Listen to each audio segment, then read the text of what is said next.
Hey guys, welcome back to the channel. I'm Chris Ashley. This is Passion for the Wild and Wonderful.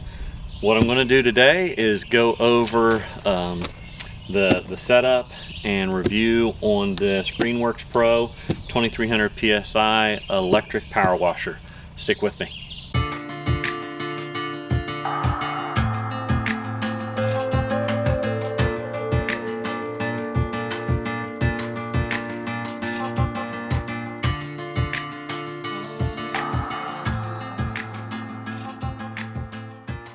Alright guys, so we got this new Greenworks Pro power washer, and I've never went through and set up an electric power washer before. Growing up, all I've really ever dealt with or used is a gas powered one. But we'll go through this together, see how the setup is on it. I've done zero research to see what it's like on setup, but knock on wood, hopefully it doesn't take that long and it's not all that involved. So let's get to it.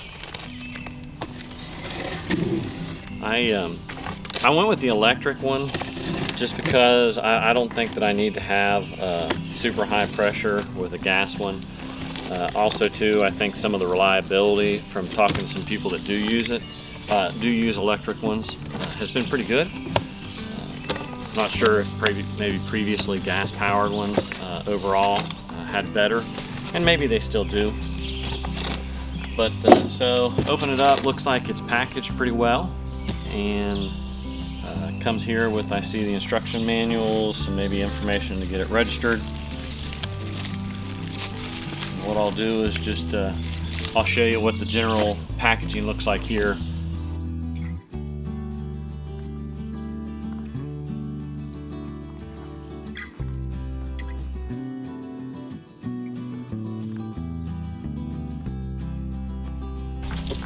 Alright, let's go ahead and get it pulled out of the box and see what we have to work with. A couple nice little beefy supports here in the corner. I did see that the box did have a little bit of damage to the outside. I'm hoping that we don't open this up to find that there's been some damage to the actual washer itself or some of the implements, but we'll see here. So, looks like there's the top handle.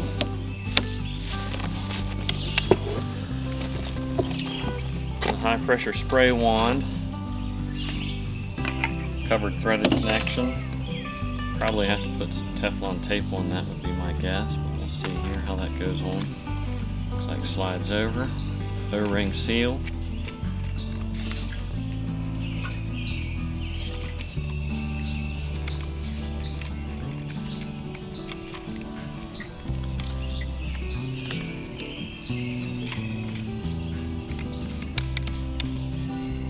Okay. Tightens up. We'll put a wrench on that here later.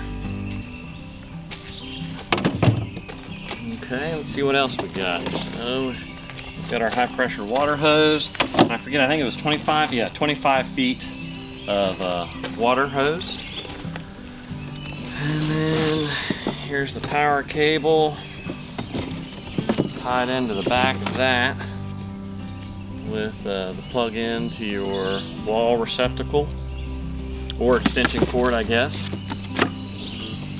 And let's see, looks like some of the feet and legs and probably tube connections for the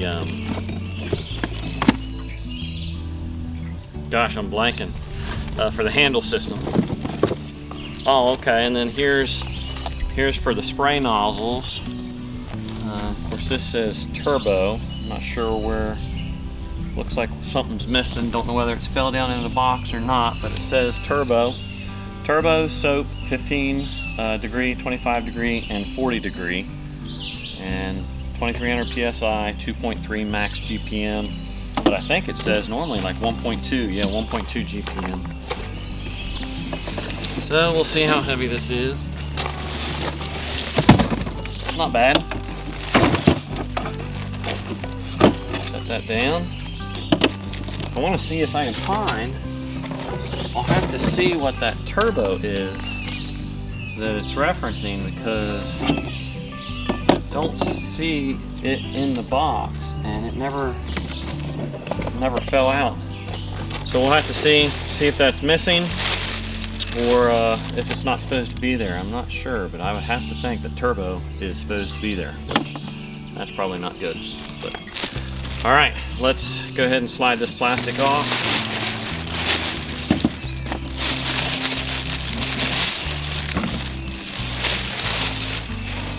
What I see so far, that's one thing I did read, was that this the Pro model was supposed to have a brushless motor, and I think it's the only one that has that right now of their other models, that you can get a true brushless motor. But yeah, so far it's got a soap dispenser here on the front, got your electric pump system, got your water in and your hose out. So that's probably hose in and your high pressure water out from the looks of it. On off power button. And so yeah, it shows pretty much quick start guide of connect your hose, thread on the end, probably select your tip, connect it up, the pressure washer hose to your nozzle, and then plug it in, and we'll see what it does. I mean, it's like I said, it's got here on the front, you can see right here is where you add your soap, and has the soap dispenser. And generally my experience with the pressure washers is to get the soap dispense, normally you twist the assembly and it'll go ahead and spray some kind of a little maybe gauge. If a nozzle becomes blocked, insert this nozzle cleaner into the orifice to clear the obstruction. So a little nozzle cleaner. That was easily, glad they have a little red tag on that. Could have been easily lost. So what I'll do is I'm going to go ahead and get the instructions out here, just take a quick look, and then we'll start piecing it together. One of the things I went ahead and did was go ahead and attach one of the arms for the cord rack or hanger. So what you'll find is these pieces come in a bag together, just goes inside of that. You already have a bolt, Phillips head bolt with a flat washer and a lock washer. Drop down in till it finds the opening, put that down through, and then you're able, it already has an insert, threaded insert here that you can go ahead and put this into, and should be able to connect this up. Let's see, get it to start.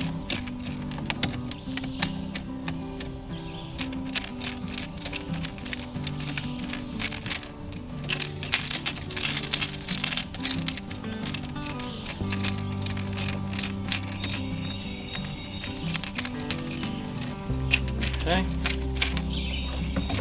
let's tighten that down a little bit. It's good and snug. That's set there. Also too, what comes in already set up is this little plastic backing plate, and that'll go on the back side of the handle to hold on the spray nozzle on one side.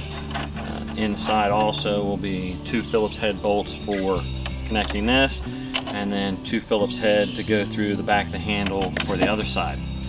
And so we'll go ahead and set that down on right now and attach it up to it. Let's just rest down through in those holes. And then this does go in a certain direction so that when it's sitting on here, your wand can lay in that little slot and be held.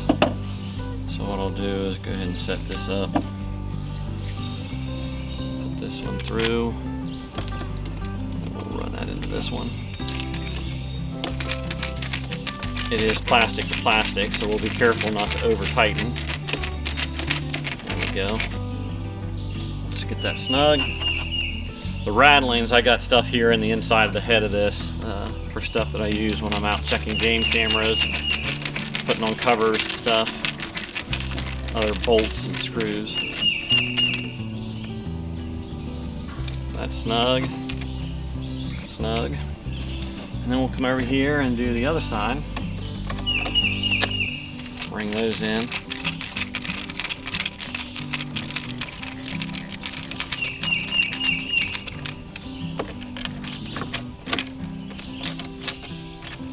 again, like I said, I don't want to over tighten just plastic.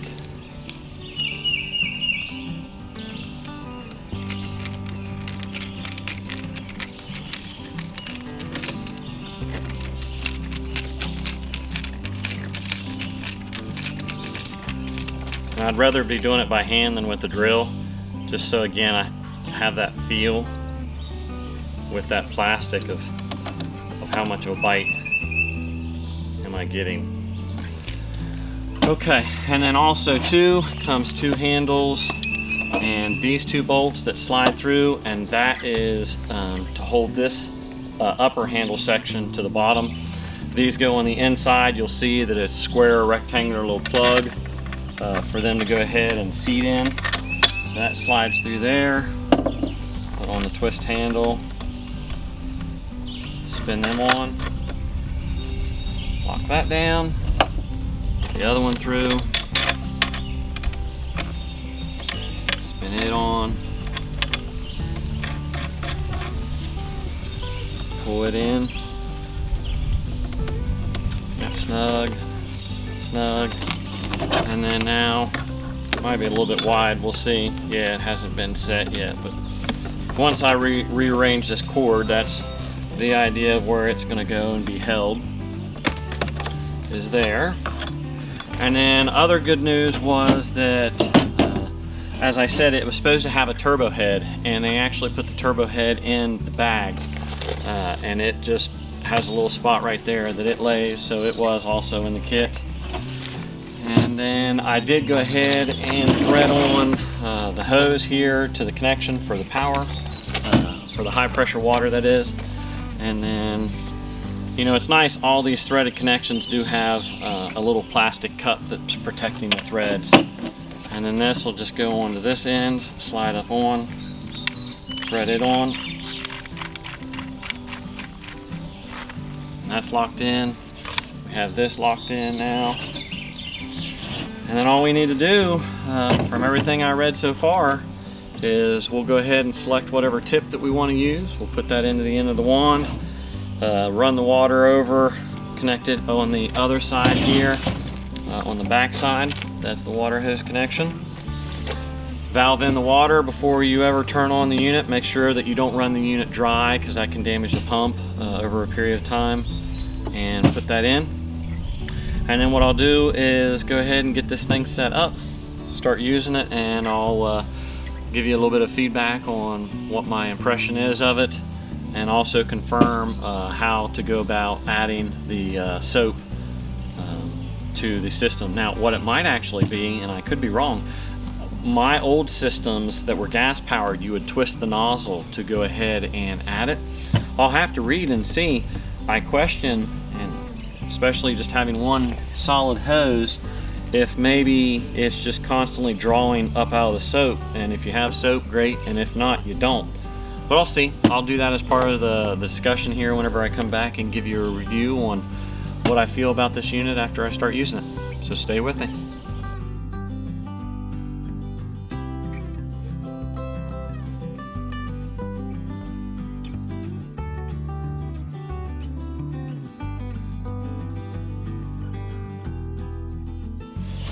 Alright guys, so I just wanted to give some feedback on my impression or review of this Greenworks Pro. It's the 2300 max PSI electric power washer. So far I have to say I'm really impressed with the unit. You know, you have to understand what you're purchasing. You're not purchasing an ultra high pressure washer, so you got to be cognizant of the applications that you're using it for. In my case, you know, I've tested on composite decking, I've used it on a concrete driveway, siding, also on gutters. I've used it on our vehicles, I've used it on my utility trailer, on my side-by-side. I've used it so far on several different applications. With it, I've been, as I said, very impressed with it. The system is very lightweight. It also lets me be able to pick it up and carry it and maneuver it. I like the fact that it has a reasonably length hose, which I think is around a 25-foot hose. The extension cord system is also rather long as well. And I say extension cord, but the incorporated cord that comes with it. so it provides a significant reach already without having to use additional extension cords. The tips also vary there, where you can have a range on the spread from the soap, the 15, the 25, and the 40 degree, and then also to the turbo nozzle. And I really don't have any negatives for it really to say. Again, it's one of those though that I'm recognizing the fact that it's not an ultra high pressure system. So if you're really wanting to blast off mold, mildew, let's say off of a deck, you're going to get some of it off, but you might not drive and get all of it off that a high pressure one might. But on the flip side, that's not what I bought it for. I bought it really just to be able to use to do miscellaneous things around the house, whether it be the deck, just to improve the cleanliness. Primarily I was getting it for vehicles and for the side-by-side. I wanted to make sure it was something that I could use to clean, but not necessarily run the risk of etching plastic or stripping or ripping off any kind of decals or any kind of stickers. But also, yet, like I said, be able to do general cleaning around the house. It's also very light to where, what I mean is I don't etch or cut my siding, my vinyl siding, when I'm cleaning it. And so yeah, I'm pretty impressed with it so far. You're able to go ahead and add soap to the dispenser, and it'll go ahead and pump it through as you're going ahead and spraying. And then when it's out, you got fresh, clean water that you're able to go ahead and spray the unit down with to do the final rinse. But overall, yeah, I'm pretty happy with it. We'll see what the life of this thing is, but I think for the price and the flexibility I've seen so far, I'd give it 2 thumbs up, you know. So I appreciate you guys watching Passion for the Wild and Wonderful. I hope that you found this helpful, and if you like the video, please hit that like button, subscribe to the channel, ring that bell, and I'll be bringing you more content, and we'll see you on the next video.